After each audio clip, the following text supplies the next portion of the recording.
Apakah benar ada bid'ah hasanah? Ternyata Imam Syafi'i menyatakan bid'ah hasanah, seperti Imam Nawawi juga menyatakan adanya bid'ah hasanah, tetapi bid'ah hasanah yang dimaksudkan oleh Imam Syafi'i, oleh Imam Nawawi dan beberapa imam lainnya bukanlah bid'ah-bid'ah yang mereka anggap di zaman sekarang ini adalah sebuah ritual, sebuah ibadah, seperti melakukan maulid Nabi, membaca tahlilan, yasinan setiap malam Jumat, ditentukan hari khususnya. Inilah yang dimaksud dengan bid'ah yang dilarang oleh Nabi kita Nabi Muhammad SAW. Jangan berdalih, oh Imam Syafi'i pernah menyatakan bahwa bid'ah hasanah itu ada. An-Nawawi juga pernah menyatakan bahwa bid'ah hasanah itu ada. Jadi yang dimaksud oleh Imam Syafi'i dan Imam Nawawi tadi, sahabat Kusuma, sudah jelas sekali.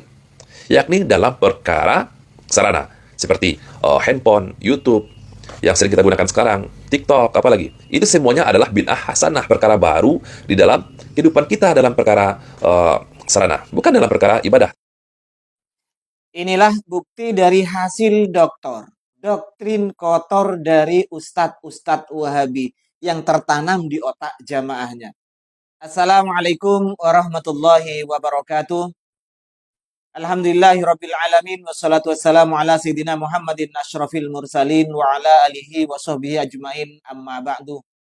Kaum muslimin dimanapun berada, semoga Allah subhanahu wa ta'ala senantiasa memberikan rahmatnya, taufiknya, hidayahnya, maghfirahnya, memberikan kelancaran rezeki, kesehatan pada kita semua. Amin. Allahumma amin. Barusan itu di awal adalah cuplikan video dari jamaah Wahabi, YouTuber Wahabi. Dia mendapatkan hasil dari dokter, doktrin kotor dari ustadz-ustadz Wahabi.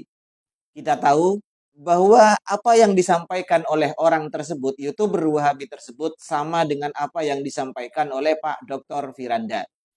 Dr. Firanda menyatakan dengan tegas, memang betul Imam Syafi'i, ulama Syafi'iyah, termasuk Izzuddin bin Abdissalam dalam Qawaidil Ahkamnya, dan diikuti oleh Imam-Imam Nawawi, ulama Syafi'iyah, dan Imam Syafi'i sendiri membagi bid'ah menjadi dua, hasanah dan sayi'ah, kemudian Syafi'iyahnya membagi bid'ah menjadi 5. Ini tujuannya yang dicontohkan adalah masalah sarana, bukan ritual. Kata Pak Firanda, diikuti oleh jamaahnya. Itu kan dokter namanya. Hasil dokter, doktrin kotor. Andaikan dia, YouTuber Wahabi ini, punya kemampuan untuk meneliti apa yang diucapkan oleh Pak dokternya, tentu tidak akan bicara seperti ini. Ketika dia menyatakan bahwa dalam Qawaidul Ahkam, Imam Izzuddin bin Abdissalam membagi bid'ah menjadi 5, maksudnya adalah sarana-sarana. Lihat, ya, kitab Qawaidul Ahkam saya punya ini. Katakan DKI. Lihat di situ apa yang dicontohkan. Termasuk diantaranya adalah sholat tarawih. Termasuk diantaranya adalah salaman setelah sholat. Termasuk mubaha itu. Bid'ah yang mubaha. Nah, salaman setelah sholat. Juga sholat tarawih lebih 11 rakaat. Ini oleh orang-orang Wahabi yang selalu dibid'ahkan kan. Itu yang dicontohkan oleh Izzuddin bin Abdissalam. Terus, dalam diikuti oleh Imam Nawawi. Apa Imam Nawawi kitabnya? Di antaranya adalah Raudatul Thalibin, Majmu', kemudian Al-Adhkar. Ternyata yang dicontohkan oleh Imam Nawawi sebagai ashab Syafi'i, ulama Syafi'i, dan sering dibid'ahkan oleh orang-orang Wahabi, apa di antaranya? Talafut bin niat. Itu yang dicontohkan oleh Imam Nawawi, Mas Bro. Ya, bahwa talafut bin niat menurut ulama Syafi'iyah hukumnya adalah sunnah mustahab karena menolong hati.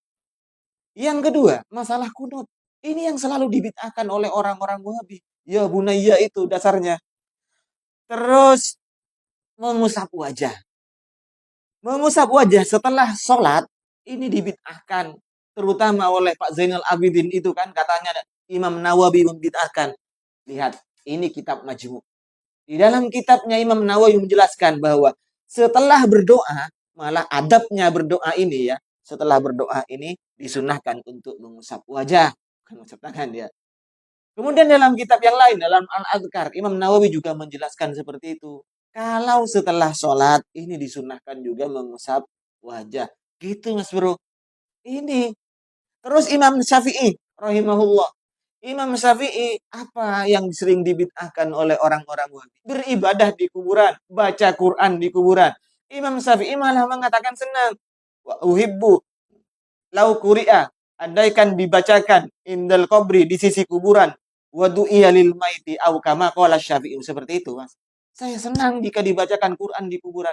Ini juga dinukil oleh Imam Nawawi bahwa Imam Syafi'i senang jika dibacakan Quran di kuburan, bahkan kalau dihatamkan malah lebih bagus ini. Ini Mas, ya. Terus gurunya Imam Nawawi sekarang, seorang ulama Syafi'iyah, Abu Syamah. Beliau menyatakan senang, ya. Senang beliau menyatakan bahwa sebaik-baiknya bid'ah yang diadakan pada zaman beliau adalah memperingati Maulid Nabi, Mas Bro. Gimana? Kata Anda sarana yang dibid'ahkan maksudnya. Kalau Anda memang punya ilmu, punya kemampuan untuk mendiskusikan hal ini, ayo. Anda pegang kitab-kitab ulama Syafi'iyah, Izzuddin bin Abdissalam. Saya yakin Anda itu mengikuti pendapatnya Firanda.